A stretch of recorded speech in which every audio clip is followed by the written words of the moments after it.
Lakad sa tabing dagat, tirik man ng araw parang langit pag nakayakap ako sa iyo. Tapos nakahawak ka sa akin braso, nangangarap habang nakatingin tayo sa malayo. Ang dami kong hiling, ang dami kong gustong gawin, mga bagay upang pag-ibig ko'y lalo mong damdamin. Gusto ko yung ganito, yung hawak ko ang yung kamay magkaakbay, parang wala na yatang papantay sa pintig na kakaiba. Nahatid mo sa akin, ako'y ganado pag ikaw ang kasabay kong kumain ng iyong halik na ang dulot ay ngiti na abot tenga. Kaligayahan na hindi kayang mabili ng pera. Di ko kayang isipin ang buhay nang hindi ka kasama. Naiisip ko pa lang ako'y parang maluluha. Nakatabi kita pero ba't ganito ang pakiramdam? Nalulungkot pa rin ako at labis na nasasaktan.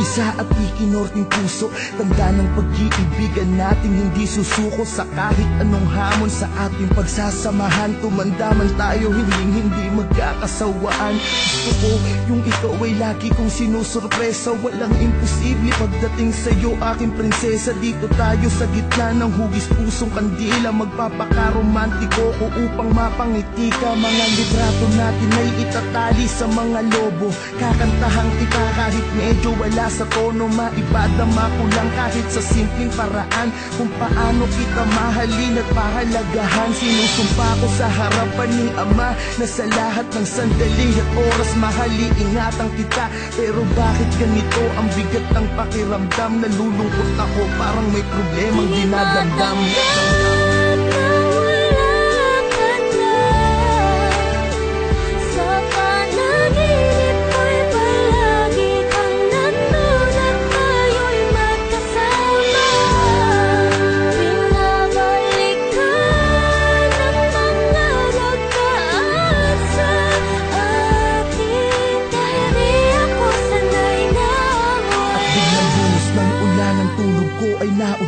Panaginip lang pala sa tabi ng iyong puntod. Mata ko'y ipinikit, pinilit muling matulog. Di alintana ang patak ng luha na nahuhulog sa aking mata. Kahit basang-basanan ng ulan, hindi ko kasi alam kung paano pasisimula ng buhay nang di ka kasama. Sinanay mo kasi ko na laging masaya at ang araw ko ay kumpleto. Wala na akong kasabay magsipilyo, wala nang makulit. Nauupo lagi dito sa binti ko, wala na akong kasubuan kapag kumakain. Sa tuwing at 13, wala na akong susurpresahin. Wala na akong bibigyan ng bulaklak at yayakapin sa harapan ng mga taong pumapalakpak. Wala na ang babaeng habang buhay ko mamahalin. Lahat ng yan tanging sa'yo ko lamang kayang gawin.